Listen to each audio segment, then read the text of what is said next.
Well, hi there. We're here today to talk about desperation.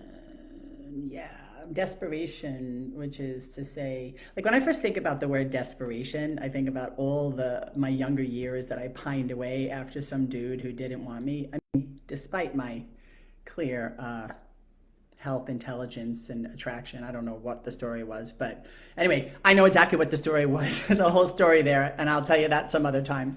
And if you're a guy who thinks, "Wow, she's hot," and you're like listening to me right now, and you're going, "Whoa, that's good and well." Anyway, let's get back to the theme, which is desperation. It's not about me and my desperate years as a young woman yearning for love, but now it's about my desperation as an older, we'll call me more mature or middle-aged woman, yearning for deeper connection and yearning for with desperation, yearning for more from myself, yearning for more that I can attract, provide, share with clients, with friends, with people about a message that I know is true for me, has truly benefited me, has reconstructed me in a way that's shifted that desperation. And that's really what I want to talk about, because that desperation of my youth, feeling bad for myself, yearning after things that I couldn't have, or going after things that didn't want me back, or people that didn't want me back, that's the kind of desperation I don't want. But even that type of desperation, if you just keep following the thread, what it did for me is it led me to having a stronger sense of self every time I was rejected and humiliated. It led me to coming to know more about what it was I wanted from myself or a man in a relationship, right? So even the desperation where I'm losing or rejected or end up feeling low, I come to know a firmer foundation of how low I want to go before I want to come back up. Because I don't have to live in desperation. I'm not living so that you think I'm okay so that I can feel worthy.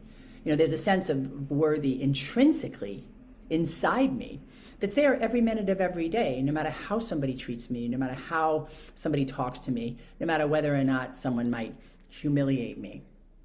Because humiliation can also bring humility, right? And that most of the time when people use a word like humility, it seems like the desperate version, like, oh, I'm being humble and chaste, and it kind of reeks of a martyrdom that just, I don't know, I guess to me has always felt unhealthy.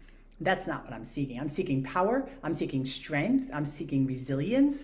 I'm seeking this knowledge that I can be anybody I want, and I don't have to prove anything to myself or anybody in order to get there.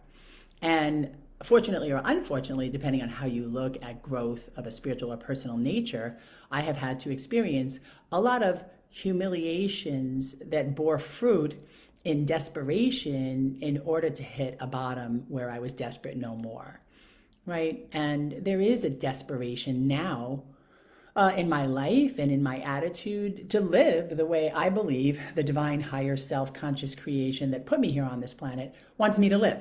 Now, I have a lot of unhealthy conditioning born of desperation. Because if you know anything about how one learns to live and grow, at least for me, and what I've learned, it's like you got to start uncovering the layers and layers and layers, not just of you, but of your parents, of generational things that have happened over the course where you were taught how to look at money, how to look at the opposite sex, how to look at intimacy, how to look at sex itself.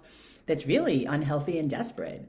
And if you want to move forward, if you want to live a more self actualized life, if you want to be more powerful, then you have to chip away at that desperation and switch the desperation of me, what's going to happen to me? I'm going to be a nobody, I'm going to disappear, into this desperate yearning for something stronger, better, that you're creating with this source, higher source, divinity, consciousness that is constantly birthing and rebirthing you and everything else on the planet. So let's even take a look at COVID, whether you like it or not. COVID was a rebirth in the form of death, in a desperate, desperate, desperate, desperate form of energy known as a virus, right? And that kind of desperation, that's what it has the power to do. It has the power to destroy. It also has the power to rebirth and renew. And so some of you who are watching this are like, if you really stop and think about it, as difficult as COVID was, there's parts of you that are changed for the better. You've learned to look at your life in a more healthy way as a result of some of the things that happened that you had or that you had to go through. So let's be real, let's be honest. You know, humiliation and desperation can embed you in your weakness. They can solidify your victimization, or they can liberate you into more power. So which one do you want to choose? You know, if you want to comment on the video, you could say you choose power or you choose liberation. You want to get away from a desperation that rejects your inner self and that denies you what you want and need. Talk about it. Tell me about it. Email me, comment, whatever you have. Let me know of how you want to like switch your life into a place of a desperate yearning for something deeper and spiritual from yourself. I'm always willing to chat. Thanks for joining me today and giving me your time. I hope you all have a great day.